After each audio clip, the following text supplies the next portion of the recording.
welcome to Book 101 Review. Book 101 is all about the book starter read for the last 40 years.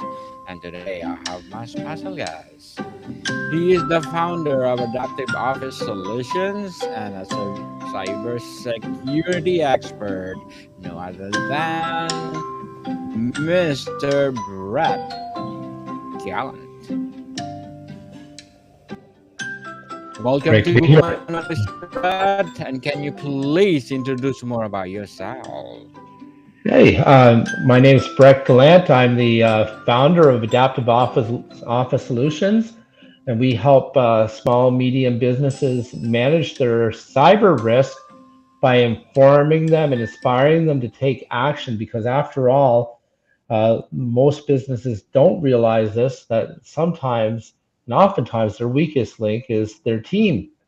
So we're Yes. we're on a mission to inform and share and inspire people to take action, to make a decision on what they're going to do to manage their cyber risk. Indeed, Mr. Brett. And what is cybersecurity? Why is it more important now than ever before? Yeah, I would say the reason why cybersecurity is more important than it ever has been is the reality is things have changed and they're changing at an incredible rate with the advent of AI and the reality of what's happening in our world. There's some instability. The We have to be understanding and aware that there is vital information on our systems and what we share in email that malicious actors like hackers want. And it's no longer a matter of if, it's a matter of when um, somebody will get into your digital kingdom and cause havoc. So we need to be aware of that and be taking action to batten down the hatches in our digital kingdom.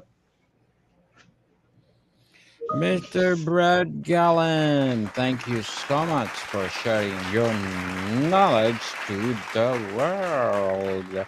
What are the most common cybersecurity threats individuals and businesses face today?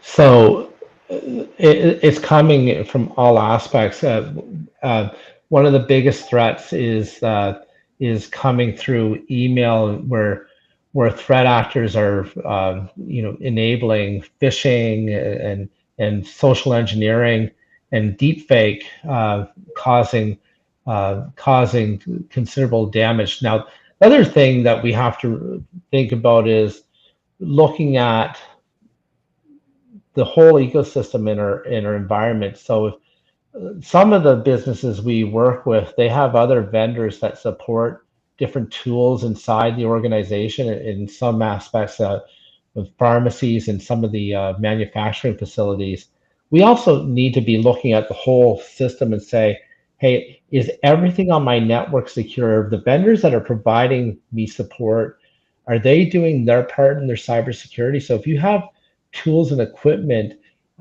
from, let's say, if you're a manufacturing facility or a pharmacy, are the equipment that I'm trusting from my vendors, are those secure? And are they secure that the vendors are managing the risk? I've seen through my very own eyes in a manufacturing facility in the part of the world where I live in that the remote support tool was not secure. And because of that, the cyber crooks, the threat actors, got in and they encrypted the entire production line that caused damage, and that Well, potentially they went after the accounting data 3 days later. So yeah, indeed, Mr. Brad.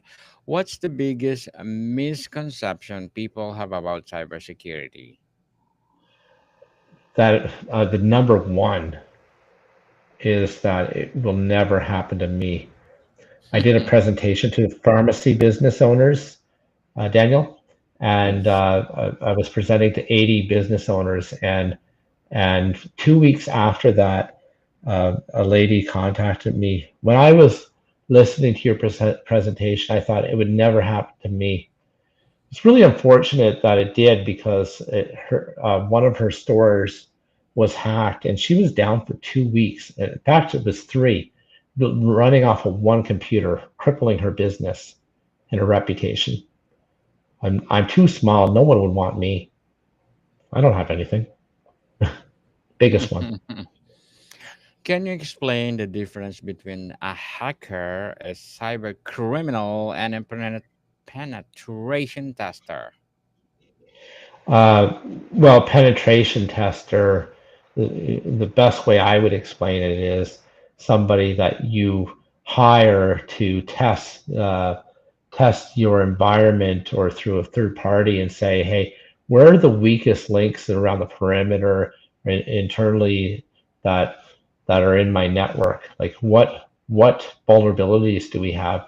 A hacker is using all those vulnerabilities that are wide open uh, and taking advantage of them for their own gain. They don't care.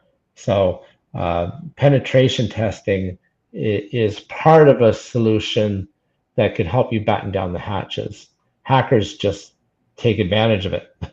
So Let's talk about personal cyber hygiene. What are the top three things the average person should do the right now to protect their digital identity? I would say number one is accept that this is real. And piggybacking on that is a password management tool. A lot of people that we know that we support initially, and when I talk to people day to day, they're using the same password, Fluffy123. Fluffy doesn't cut it anymore. We need to use complex passwords and not being using the same password. I highly recommend password management tool and not storing the password on your computer and saving it using that. Multi-factor authentication, making sure your emails are protected, two-factor authentication that's monitored for SaaS alerts. And third, I'm going to actually do four. Third is cybersecurity awareness training. You need to be educating yourself regularly on what the threats are so you can identify them.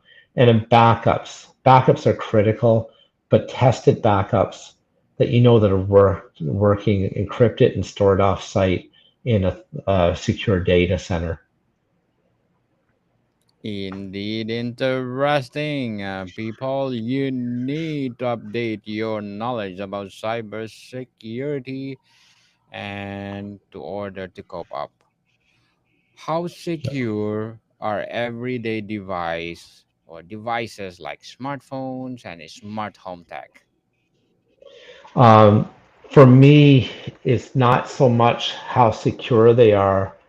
It's it's more directly tied to what actions you're going to take on that. You could have the most secure device, but if example, if you fall for uh, a phishing attempt and you provide your password and leak any information, which is so powerful and so easy to do, then it doesn't matter how secure your device is.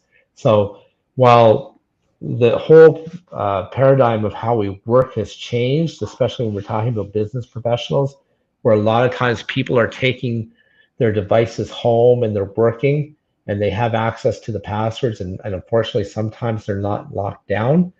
It's so imperative that we have the multi-factor authentication and we have the security on the devices that protect the devices from falling to any nefarious attempts at getting past that. So that's the biggest thing that I'm more concerned about.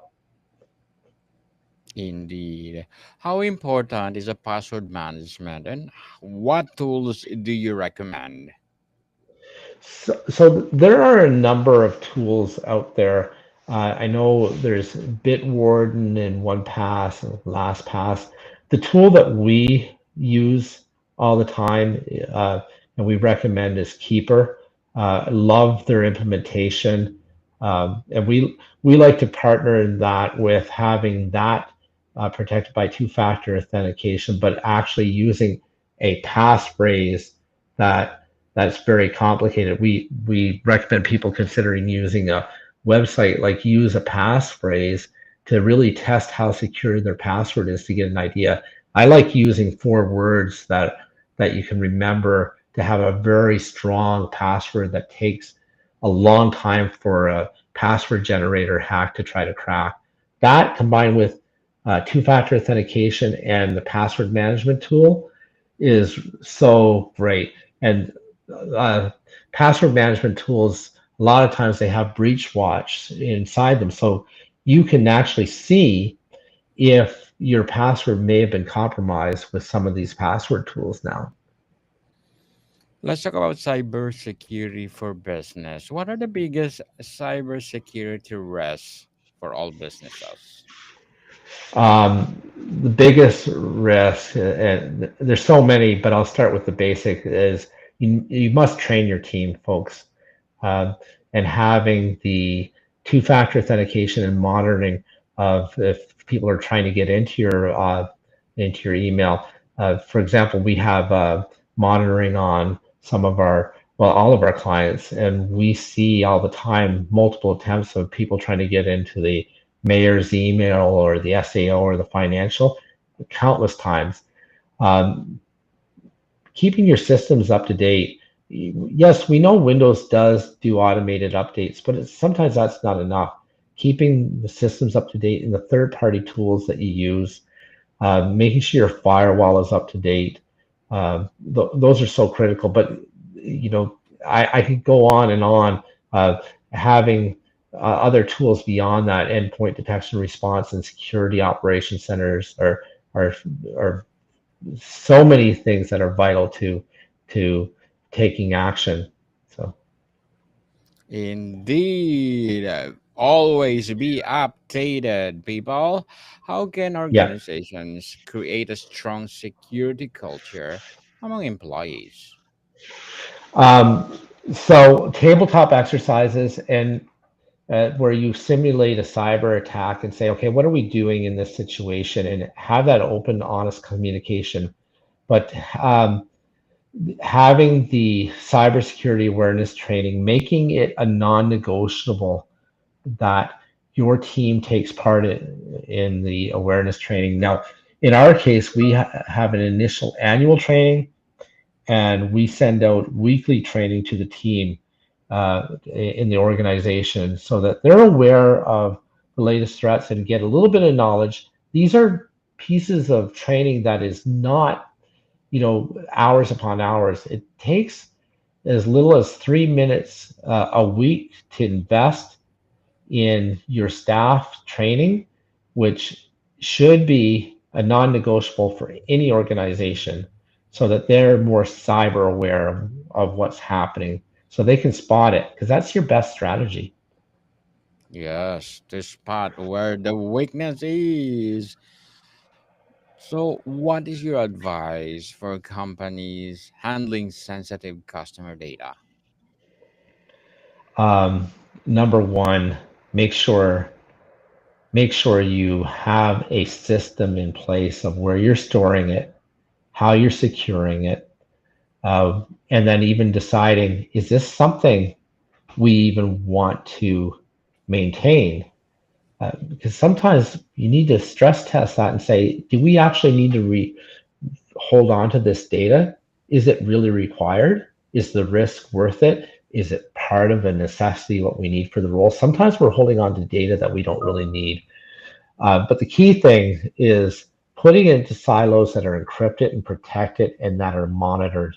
And in our case, not only having it encrypted, but I want to touch on something that I didn't earlier, having security operations center and MDR, EDR, endpoint detection response, which is in English, that's way beyond what antivirus does.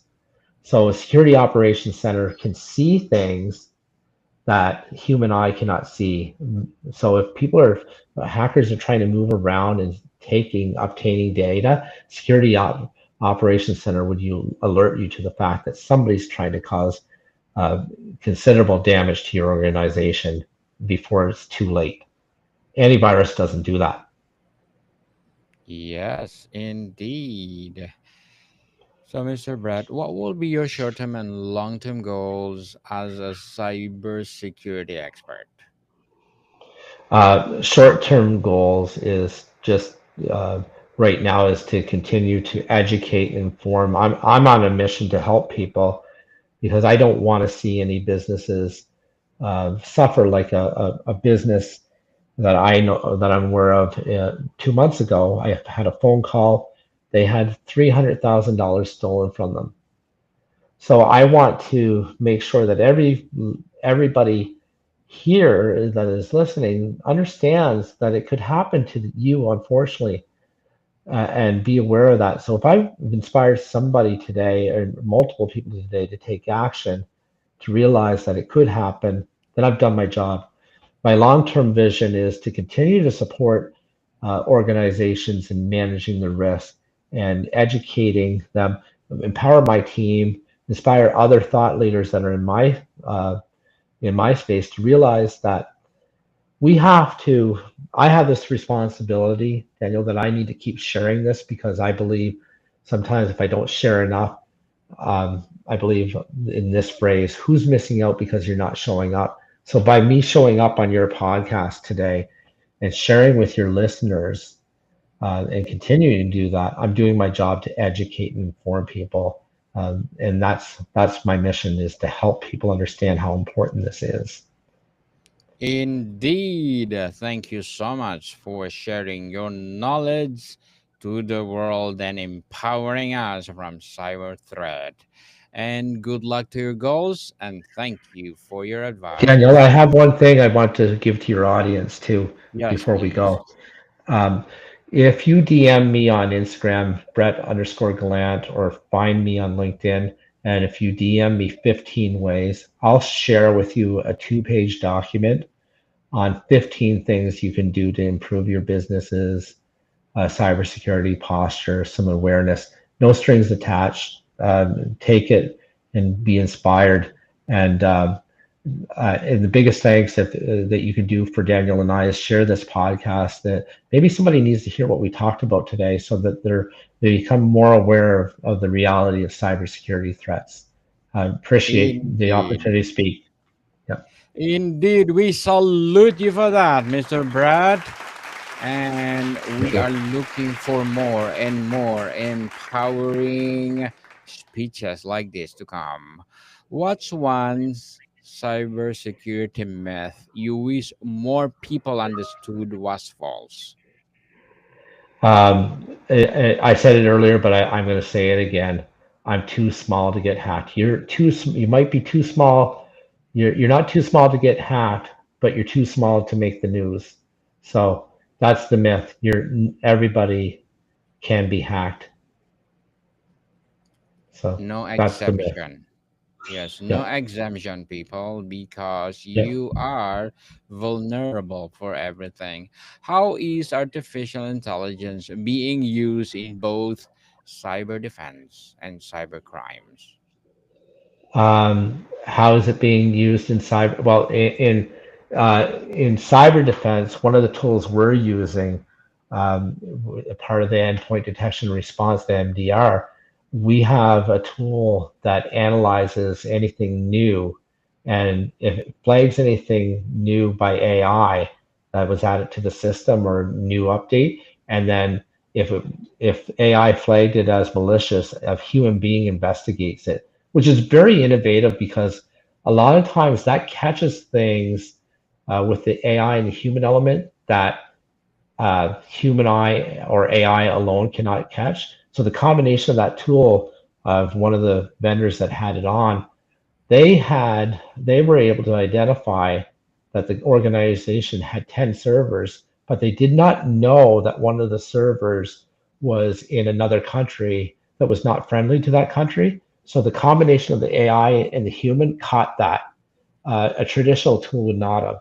So it's very, very innovative. Now, AI for the cyber criminals with deep fake, uh, we can now see we are seeing cases where cyber criminals are emulating and simulating people's voices and facial video. So I used to say to businesses, before you release anything about making a payment change or anything, I used to say make sure you meet eyeball to eyeball, at least in person or on a Teams or Zoom meeting. But now I've changed that recently because of AI. Make sure your financial controller and whoever's making a decision that you have a secret code word that you don't write down. Because if a lot of times we do meet virtually, but you can never know for sure now that somebody might be uh, impersonating you. So having that, going that extra mile to have that word shared between the decision makers before you change anything financial, wiring money mistakenly, is the difference of potentially losing $300,000 like the that client that I shared with you earlier. Mr. Brett, what role does blockchain play in enhancing cybersecurity? Um, so I'm not educated enough to share that as much as I'd like to. I could check with my partners to answer that. So Indeed. So, Mr. Brad, before we wrap up our discussion for today, I'm inviting you to please do listen to my other podcast because my abstract essay is already in fifth season. People, fifth season, abstract poetry in its second season. Book 101 review for sure in fifth season. Comedy 101 in second season. And Food 101 in its fifth season as well. Geography awesome. 101 and Love Letters are in third season. And my baby podcast, Mental Health 101. Movie 101 review and Music 101 in each fourth season. So please do listen to them wherever you listen your podcast. Mr. Brad, what's your number one piece of advice for staying safe online in rapidly changing digital world? Question everything. Don't be naive. Realize that people want what you have. So if it's too good to be true, it probably is. So that's the number one. Question everything, test everything before you fall for something that may have mistakenly sent or signed up for. And like I said, the awareness training and the password management so critical. But that's it in a nutshell. Be Question everything. curious, people, and ask questions Mhm. nowadays because people are evolving every day. Mr. Brett Gallant, thank you so much for sharing your knowledge to the world and empowering us about cybersecurity. So, can you please invite our listeners to support your business itself?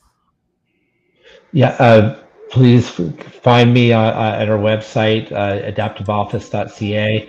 Connect with me on Instagram, Brett_Gallant, and find me on LinkedIn. I share lots of content, weekly reset newsletter where you can be inspired to reset your mindset and find mindset shifts.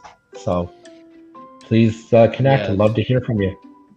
Yes, people, let's connect with Mr. Brad Gallant because if you connect with him, you will be empowered through cybersecurity.